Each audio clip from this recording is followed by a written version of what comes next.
नमो अर्हन्ताणं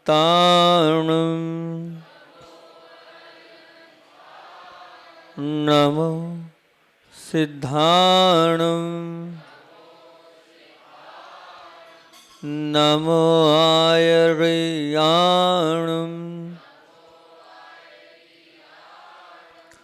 नमो वज्रायाणं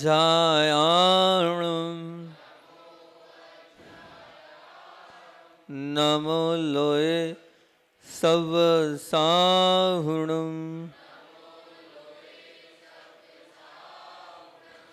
नमो अरिहन्ताणं नमो सिद्धाणं नमो आयर्याणं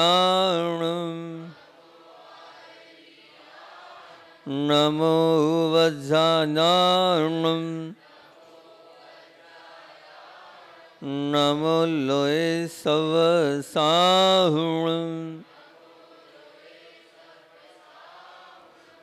नमो अरुहन्ताणं नमो सिद्धाणं नमो आयर्याणं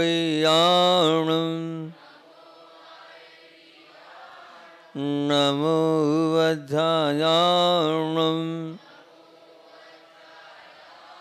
नमो लोये सवसाहुणं।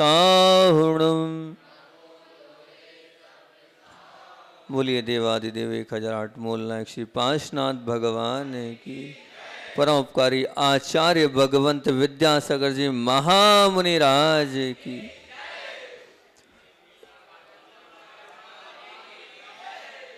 एकजुट हो, एकजुट हो, एक से नहीं जुड़ो, बेजोड़ बनो। ये पारिवारिक प्रवचन श्रृंखला अपनी काफ़ी लंबे समय से चल रही है और संयुक्त परिवार की अपनी चर्चा चल रही थी। उसमें अपन ने 2 बिंदुओं पर चर्चा करी थी। पहला बिंदु था सहयोग और दूसरा बिंदु था समाधान वृत्ति। अब आगे चलते हैं तो तीसरा बिंदु भी आपको दिया था। कौन सा दिया था? सहिष्णुता। अपन सहिष्णुता वाले बिंदु पर आज चर्चा को प्रारंभ करते हैं। जीवन के रण में, उसकी मंगलाचरण में आपसे एक बात रखते हैं। जीवन के रण में खुद ही श्री कृष्ण और खुद ही अर्जुन बनना पड़ता है। रोज अपना ही सारथी बनकर जिंदगी की महाभारत में लड़ना पड़ता है। क्या बात बोली कि जीवन के रण में खुद ही श्री कृष्ण और खुद ही अर्जुन बनना पड़ता है। रोज अपना ही सारथी बनकर जिंदगी की महाभारत में लड़ना पड़ता है। आपको लड़ना है अपनी जिंदगी में तो ध्यान रखना सारथी स्वयं को बनना पड़ेगा। जब आप सारथी स्वयं बनेंगे तब ही आप अपने जीवन में उस युद्ध को लड़ पाएंगे। ये जो जीवन है बहुत बड़ा युद्ध है, महाभारत से कम नहीं है। महाभारत का युद्ध था, बताते हैं सबसे ज़्यादा लंबा समय चलने वाला युद्ध कौन सा है? तो बोले महाभारत का। सबसे ज़्यादा हिंसा किसमें? तो बोले महाभारत में। सबसे ज़्यादा नीतियाँ किसमें, कूटनीतियाँ किसमें? बोले महाभारत में। तो वो जो महाभारत है, तो जो चिंतक हैं उन लोगों का कहना है कि हमारी जो जिंदगी है उस महाभारत से भी और कई गुना कष्टदायी है, क्योंकि ज़िंदगी के हर मोड़ पर महाभारत जैसा हमें युद्ध लड़ना है। कभी घर में, कभी दुकान पे, कभी ऑफिस में, कभी बाजार में, हर जगह वो महाभारत है। और उस महाभारत में आपको खुद ही अर्जुन बनना पड़ेगा और खुद ही क्या बनना पड़ेगा? कृष्ण बनकर, सारथी बनकर उन सभी चीज़ों को समझना पड़ेगा। जो सहिष्णुता गुण है वो बहुत अच्छा गुण है। तो इसके लिए विशेष तौर से कहें हम तो एक ही बात बोलते हैं, जो सहता है, ध्यान से सुनना, जो सहता है वो संसार में नहीं रहता, उसे भगवान अपने पास बुला लेता है। जो सहता है वो संसार में नहीं रहता, उसे भगवान अपने पास बुला लेता है। अर्थात भगवान के पास जाना है, उनके पास बैठना है, उनके साथ रहना है, तो सहने की आदत डाल लो। अगर भगवान बनना है, भगवान के पास बैठना है, उनके साथ रिश्तेदारी करना है, तो बस एक ही गुण आपके अंदर आ जाए, वो गुण है सहने की आदत, सहिष्णुता। आपने अगर सहने की आदत अपने जीवन में अगर आपके पास आ गई तो ये मान के चलना कि आप भगवान बनने में देर नहीं लगी, क्योंकि भगवान के पास जाने का ये वीजा है। क्या है? वीजा। वीजा बोलते हैं ना, आप विदेश जाते हैं तो वीजा चाहिए, वीजा के बिना नहीं जा सकते। तो ये भगवान के पास जाने का वीजा है, पासपोर्ट है, टिकट है। क्या? सहिष्णुता गुण। जिन्होंने सहन किया है वही भगवान बने हैं। उसके अलावा ये ध्यान रखना, भगवान बनने सहजता में भगवान नहीं बन सकते, सहन करके ही भगवान बन सकते हो। इस गुण से अगर आप जीवन में उतारोगे तो आप भगवान के पास तो जब पहुँचोगे ये तो बात की बात है, लेकिन इतना जरूर है कि आप यहाँ पर रहने वाले सबके हृदय में अवश्य पहुँच जाओगे। आप भगवान के पास जब पहुँचोगे वो बात की बात है, अभी पंचम काल है, अभी तो मुक्ति है नहीं। जब पहुँचोगे बात की बात है, लेकिन इस सहने वाले गुण में, इस सहिष्णुता वाले गुण में वर्तमान में आप सबके हृदय में जरूर पहुँच जाओगे। अगर आप सबके हृदय में पहुँचना चाहते हो तो बताओ ये गुण है आपके पास। मैं हमेशा बोलता हूँ, कभी अकेले में बैठ के चिंतन करना, कभी अपने आप को तोलना और ये तोलना कि मैं कितने लोगों के हृदय में विराजमान हूँ, मैं कितने लोगों के हृदय में विराजमान हूँ। कभी सोचा आपने? कुछ इतने 2-4 नाम हैं कि हाँ उनके हृदय में मेरा स्थान है? कोई है? सोचो तो, बताओ तो कि हाँ महाराज जी 10 लोग 5 लोग, इतना बड़ा संसार है और इतने बड़े संसार में आप इतने लोगों से जुड़े हो, लेकिन ऐसा आप कह सकते हो कि दावेदारी के साथ कि मेरा जो स्थान है उनके हृदय में अवश्य, उनके हृदय में कुछ ना कुछ स्थान तो रखता हूँ मैं। है? कुछ गिनती है? 2 5 10 20?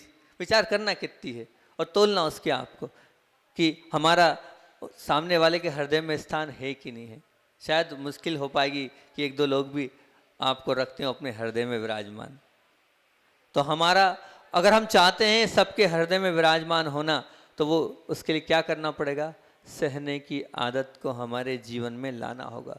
जब हम सहेंगे तब ही हम दूसरों के हृदय में अपना स्थान बना पाएंगे। एक युवक के पिता थे, उनका स्वभाव बहुत खराब था, उनका बर्ताव विचित्र था।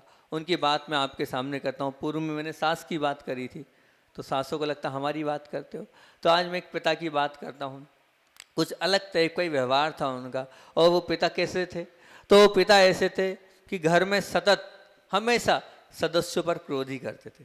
अर्थात उनके जो वचनों में जो वचन बोलते थे, उन वचनों से लगता नहीं था बात कर रहे हैं, ऐसा लगता था गुस्सा ही कर रहे हैं। क्या कर रहे हैं? क्रोध ही कर रहे हैं। ये उनके वचन निकलते रहते थे। अब भूल नहीं हो तो भी क्या करते थे? भूल निकालते थे। बहुत सारे लोग होते हैं कि भूल नहीं है, उसके बाद भी क्या करते हैं? भूल निकालते हैं। सुनना, ध्यान से सुनना, बाद में आपको उनके बालक की बात आपको बताऊंगा कि उस बालक क्या बोलता है। तो वो बोले भूल हो चाहे नहीं हो, परंतु हो तो बहुत अच्छी बात है, लेकिन नहीं हो तो भी मिस्टेक निकालना है ना। विमल जी ऐसा कर रहे हैं, मतलब विमल जी का स्वभाव ऐसा ही हैगा नहीं होता हैगा, सबका होता है। हंसो मत, तो हम आपको सिर्फ करने के लिए, तो ये स्वभाव होता है। गलती नहीं हो तो भी गलती निकालना, और छोटी सी गलती हो, मान लो नहीं हुई, और अगर छोटी सी गलती हो गई तब भी उसकी बड़ी सजा देना। गलती छोटी सी है, लेकिन उस छोटी सी गलती में भी क्या? बड़ी सजा देना। उसको बात को बतंगड़ बनाना, उस बात को लेके बैठे रहना। गलती आज हुई, सामने वाले ने एक्सेप्ट कर ली, खत्म करो ना। लेकिन कैसा है, अब वो गलती आज हो गई है, और उसको कितने दिन तक गाया जाएगा कोई भरोसा नहीं, कितने दिन तक बोला जाएगा कोई भरोसा नहीं। तुमने उस दिन वो किया था, तुमने उस दिन वो किया था, अब वो चलता रहेगा रिकॉर्ड उनका। गलती आज हुई है, सालों उसकी रिकॉर्डिंग चलती रहेगी, उसमें बिना बोले होता है ऐसा स्वभाव, और होगा। आप लोग साथ ऐसे लोग मिलेंगे। अब खाने पे पहुंचे तो खाने में नित्य हल्ला गुल्ला करना, नित्य कि भैया रोज की रोज कुछ ना कुछ, ये नहीं बना, ऐसा नहीं बना, ऐसा नहीं करा, कितना ही अच्छा बना दो। लेकिन उसके बाद भी वो क्या कहते हैं? वो कभी भी संतुष्ट ना हुए हैं और शायद कभी ना होंगे। ऊपर से देव लाग आगे अमृत भी अगर उसमें डाल दें तब भी संतुष्टि होने नहीं, स्वभाव है उनका, वो क्या कर सकते। नौकर लोग उनके कारण टिकते ही नहीं है। कल एक बालक आया था, वो हमसे बोल रहा था महाराज परेशान है पिताजी से। क्यों? अब मैं कैसे लाऊं, एक तो नौकर मिलते नहीं है, अब बड़ी मुश्किल से नौकर मिलते हैं, और पिताजी का व्यवहार ऐसा है कि बस 2-4-8 दिन टिका नहीं, वो उससे कुछ बोल बाल देते, भग गया वो नौकर। अब क्या करें, बड़ी परेशानी है।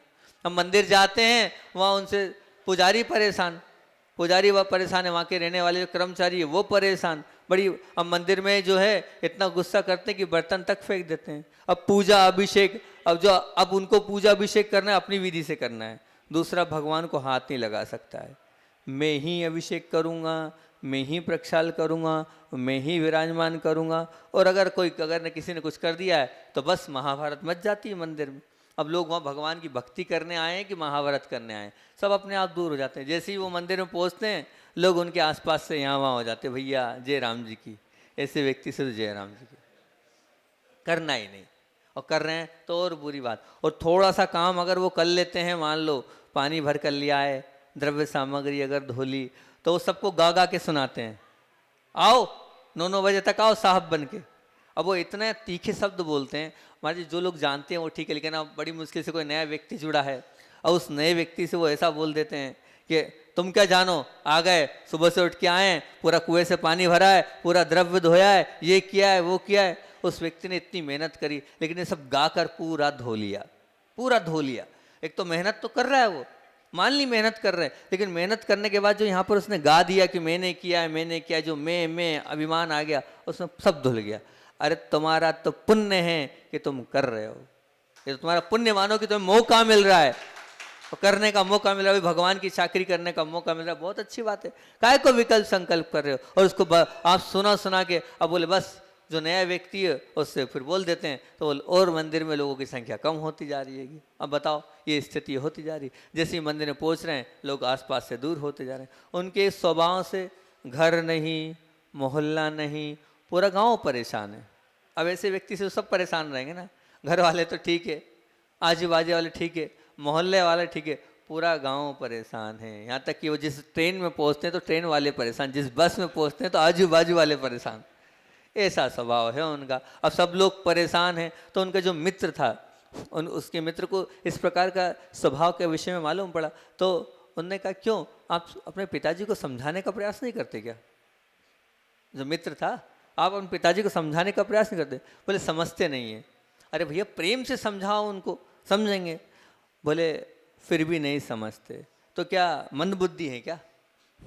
मंद बुद्धि है? बोले नहीं मंद बुद्धि नहीं है, बहुत अच्छी बात है। फिर क्या बात है? अब जब उसका जवाब बहुत मतलब अच्छा था, उस जवाब को आप समझो, उसने क्या कहा, नहीं मंद बुद्धि नहीं है, सब व्यवस्थित है, सब उन्हीं का तो किया धरा है। तो फिर ऐसा क्या है? तो बोले उनका स्वभाव ही ऐसा है। उसने क्या जवाब दिया? बहुत अच्छा, उनका स्वभाव ही ऐसा है। तो फिर तो तुम्हारा जो जीवन है नरकवत बन गया होगा, क्योंकि जो इस प्रकार से वो दिन रात कसाय में, क्रोध में, गुस्से में तुम सबको फेस करते हो उनके कारण, तो तुम्हारा जीवन तो नरकवत बन गया। तो उसने कहा नहीं नहीं, मेरे जीवन में तो बहुत प्रसन्नता है, अपने जीवन तो बहुत अच्छे से प्रसन्नता से जी रहा हूँ, बहुत बढ़िया जी रहा हूँ, कहीं मुझे कोई विकल्प नहीं है, कहीं कोई टेंशन नहीं, कोई संकल्प विकल्प नहीं है। बताओ यहाँ पर ऐसा कोई बैठा हो और ऐसा किसी का कोई साथी मिल जाए, पिता मिल जाए, पति मिल जाए, बेटा मिल जाए, बहू मिल जाए, सास मिल जाए, जेठानी मिल जाए, जेठ मिल जाए, कोई ऐसा कोई साथी उनके जीवन में मिल जाए, तो क्या उनका जीवन खुशियों से भरा रहेगा? बताओ ना, भरा रहेगा? वो तो कह के मेरे पति ऐसे, मेरी सासू ऐसी, मेरी बहू ऐसी, मेरा बेटा ऐसा, मेरे पिता ऐसे, कह के बिल्कुल पागल जैसा हो जाएगा कि ये ऐसे हैं, ये ऐसे हैं, ऐसे। पर वो क्या कह रहा है कि भैया मैं तो बड़े प्रसन्नता से अपना जीवन जी रहा हूँ। शायद ही मेरे ख्याल से कोई होगा जो इतना सहन करता होगा और इतना सहन करके अपने जीवन को अच्छे से जीता होगा। बोलो है कोई? है कोई? कल भी अभी एक दिन प्रवचन में भी हमने कहा था ना, क्या कहा था आपसे फिर कह रहा हूँ, क्योंकि अच्छी चीज़ को बार बार बोलना चाहिए। कि मान लीजिए जीभ तोतली है तो उसमें हम अकुलाहट नहीं करते, वो तोतलाता ही है तो क्या अकुलाहट करें?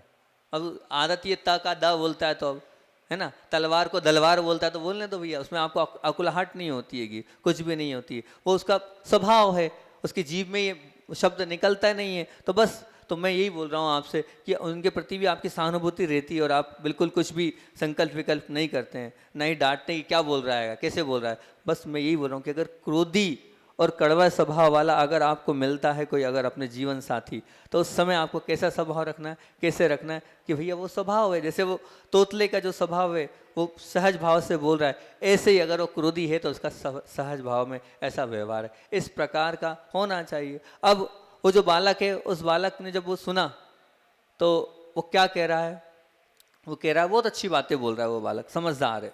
वो बोल रहा है आखिर वो हम सबसे बड़े हैं। सबसे पहली बात वो क्या बोल रहा है, आखिर वो हम सबसे बड़े हैं, हमारे उपकारी हैं। हमारे पिता हम सबसे बड़े हैं, हमारे उपकारी हैं। बड़ी मुश्किलों से झेलते हुए हम सबको उन्होंने पैर पर चलना के काबिल बनाया है। और इतनी मेहनत करिए, खुद भूखे रहें, खुद जो हैं कभी कपड़े पहने फटे पुराने पहने, लेकिन उन्होंने हमें खिलाया पिलाया। अब इस उम्र में उनके स्वभाव को बदलने को कहूँ तो कितना उचित होगा, बताओ। क्या स्वभाव बदला जा सकता है क्या? नहीं। अगर वे चाहेंगे तब भी अपना स्वभाव नहीं बदल सकते। मान लो मैं तो कह रहा हूँ, लेकिन वो भी प्रयास करें इस वृद्ध अवस्था में, इस उम्र में कि अपना स्वभाव बदलें, तो नहीं बदल पाएंगे, बिल्कुल नहीं बदल पाएंगे। तो फिर क्या, तो सबसे अच्छा क्या है, हमें कुछ नहीं करना है। हमने उनका वो जो स्वभाव है, व्यवहार है, उसको मन से स्वीकार कर लिया है। कैसे स्वीकार कर लिया है? मन से, बाहर से नहीं, दूसरों के सामने नहीं, दिखावे के लिए नहीं। हमने मन से स्वीकार कर लिया कि जैसा उनका स्वभाव है हमें वो सहन करना है, इतनी सहने की आदत हमें डालना है अगर अपने जीवन को प्रसन्नता से जीना है तो। अब हम उनके स्वभाव और उस स्वभाव के व्यवहार के अनुकूल ही अपने जीवन क्रम को ढाल लिया हमने। हमें मालूम है वो चिढ़ेंगे, वो चिल्लाएंगे, बस हम उनका जो चिल्लाना है हम सुनते हैं, इधर से निकाल देते हैं। वो हमने अपने जीवन का एक क्रम बना लिया, अपने उसको अनुकूल बना लिया कि हमें ये सब सुनना पड़ेगा और ये सुनाएंगे ये, और सुनने के बाद अपने को विकल्प कुछ नहीं करना है। अब वो आ गया है, हमारे उसमें आ गया है, इसलिए हम टेंशन नहीं लेते हैं। हालांकि अगर पिताजी की इतना विचित्र हरकतों को देखते हैं तो आश्चर्य जरूर होता है लोगों को, कैसे आश्चर्य। पर अब हमने तो ये मान ही लिया, ला इलाज जो बीमारी का इलाज ही नहीं, तो काय विकल्प करना भाई, इलाज हो तो इलाज करो। अब कह दिया डॉक्टर ने ये लाइलाज बीमारी है, कुछ भी कर लो इसका इलाज नहीं होगा। बस पिताजी के स्वभाव का कोई इलाज नहीं हो सकता, हमने मान लिया कि ये तो लाइलाज बीमारी है, ये रहेंगे, इनके साथ ये बीमारी रहेगी, इसको हमने एक बीमारी मान रखा है महाराज जी, इसको एक स्वभाव मान रखा है महाराज जी। हमने बीमारी और स्वभाव मानते हैं, उस बीमारी और स्वभाव में हम ढल चुके हैं, उसका कोई डॉक्टर के पास, वैद्य के पास इलाज नहीं है, तो बस उसी प्रकार से हम उसको मानते रहते हैं, ये स्वभाव है। इसलिए हमें कोई गिला शिकवा नहीं है, कोई गिला शिकवा नहीं, किसी प्रकार का कोई विकल्प नहीं है हमें कि क्या पिताजी हैं, किस प्रकार है। अगर मान लो बाजार में कोई बोल दे ऐसे कटु शब्द तो क्या होगा, हम उसका मुंह तोड़ जवाब देने की ताकत रखते हैं। लेकिन पिताजी के प्रति अंदर से ही हमारे भाव चाह कर भी नहीं होते हैं, अंदर से भी भाव नहीं हो रहे उनके प्रति कि उनके लिए कुछ कहें। और फिर एक बात और रहेगी, उम्र तो हमारी भी आएगी। बहुत अच्छी बात उसने बोली, उम्र तो हमारी भी आएगी ना। यदि अपने पिताजी का सम्मान नहीं करेंगे, बताओ हमारी संतान हमारा सम्मान करेगी क्या? जब हम उनका सम्मान नहीं करेंगे तो वो हमसे क्या सीखेगी? वो भी हमारा सम्मान नहीं करेगी, वो भी हमें एक तरफ अलग कर देगी। तो बस हमने तो यही सोचा है, वो जो है वो उनका स्वभाव है, उनको हमें मानना पड़ा। स्वयं के पुण्य पर विचार करें, हम अपने खुद के पुण्य पर विचार करें कि अब हमारे पुण्य में ऐसा लिखा था तो सहते रहेंगे। और इस आदत को अगर हमने आत्मसात कर लिया तो मान के चलना, कर्म में जो लिखा है वो सहते चलोगे तो आप अपने जीवन में कभी विफल नहीं होगे। कभी आप आगे बढ़ने से आपको कोई नहीं रोक सकता, कब? लेकिन आपको सहना पड़ेगा। सामने वाले का जो अच्छा व्यवहार में जब भी हमने प्रसन्नता रखी है, सामने वाले के अच्छे व्यवहार में प्रसन्नता रखी थी कि नहीं? रखी थी ना आपने। तो अब अगर मान लो उसका खराब व्यवहार हो रहा है तो फिर प्रसन्नता क्यों नहीं? जब सामने वाले का अच्छा व्यवहार था तब भी हमारे मन में प्रसन्नता थी, तो अब जब सामने वाले का खराब व्यवहार हो रहा है तब भी हमारे अंदर प्रसन्नता रहनी चाहिए और होना भी चाहिए। ठीक है, आज बुढ़ापे के कारण व्यक्ति जो है ना वृद्ध अवस्था में ज़्यादा चिड़चिड़ा हो जाता है, देखा है हमने, देखा होगा आपने। जैसे जैसे बुढ़ापा बढ़ता जाता है वैसे वैसे व्यक्ति जो है वो और वृद्ध अवस्था में लोभी भी होता है, लोभ भी बहुत बढ़ जाता है। और दूसरी बात क्या, चिड़चिड़ा भी ज़्यादा हो जाता है, क्योंकि जो दिमागी क्षमता है वो कमज़ोर होती चली जाती है। तो उसको बात बात में चिड़चिड़ाहट होती है और उसको ऐसा लगता है 1 रुपया कहीं जा रहा है तो मतलब उसका सब कुछ चला गया।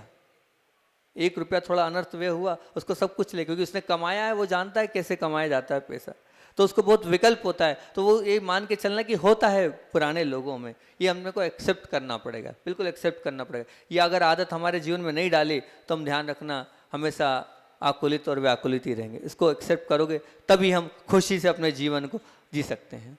किसी ने एक प्रश्न किया कि अगर खूब प्रतिकूल परिस्थिति आए, सामने वाले का स्वभाव चाहे जैसा हो, रूखा हो, कर्कश हो, प्रतिकार करने जैसा स्वीकार करने के लिए भी तैयार है, परंतु हमने मान भी लिया ठीक है सामने वाले का स्वभाव रूखा है, कर्कश है, वो कड़वी ही कड़वी बातें बोलता है, अब प्रतिकार ना करके उसको हमने स्वीकार भी कर लिया, परंतु मेरा उसका प्रश्न ये, ऐसा करने से क्या सतत हम अन्याय का शिकार बनना पड़ रहा है? ऐसा नहीं रहेगा, दबे रहना पड़ रहा है, ऐसा तो नहीं है। सामने वाले का स्वभाव ऐसा है तो उससे हम सहन कर रहे हैं, तो क्या हमें हमेशा दबे रहना पड़ेगा?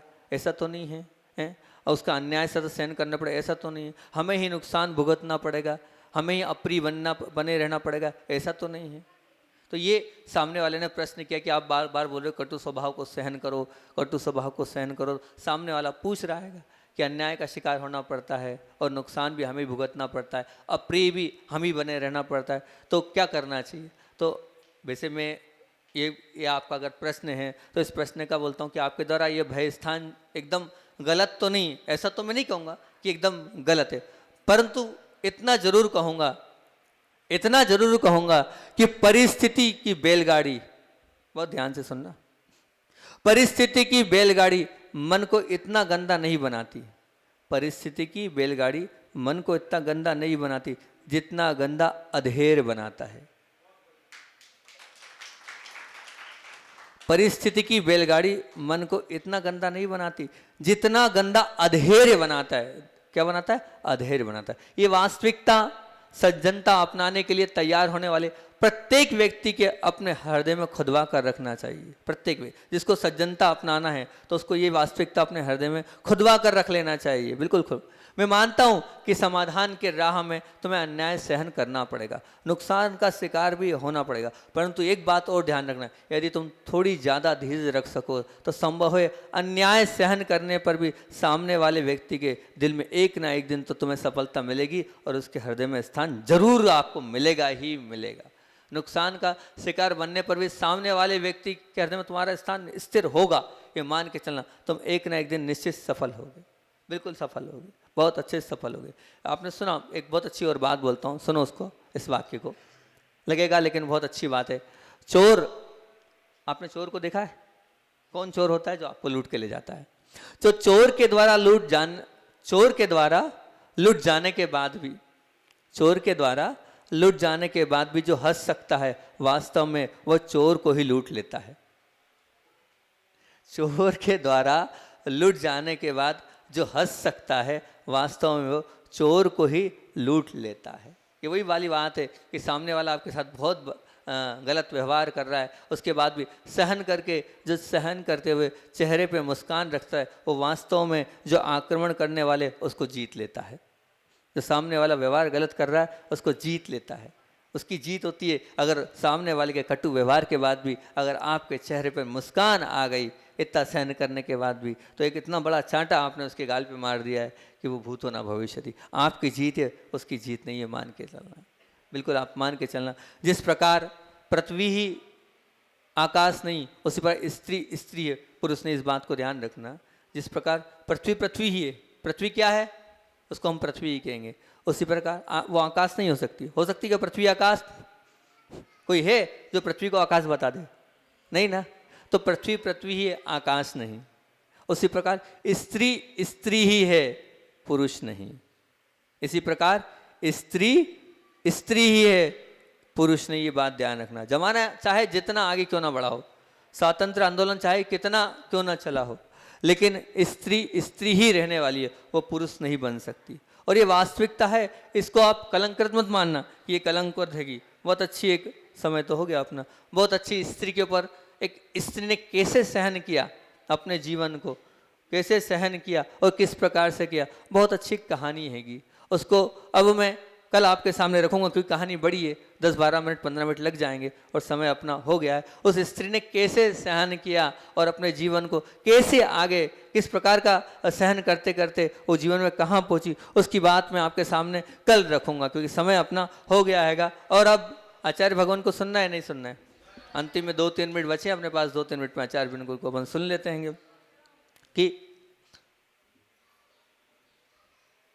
आचार्य भगवान समय समय पर जब कुछ गलतियां होती हैं तो उन गलतियों को किस प्रकार से समझाते हैं, किस प्रकार से बताते हैं, वो आपके सामने रख रहा हूँ। स्वाध्याय में अगर कभी कुछ प्रमाद हो जाता है तो वो आत्मज्ञान से विमुख मानते हैं।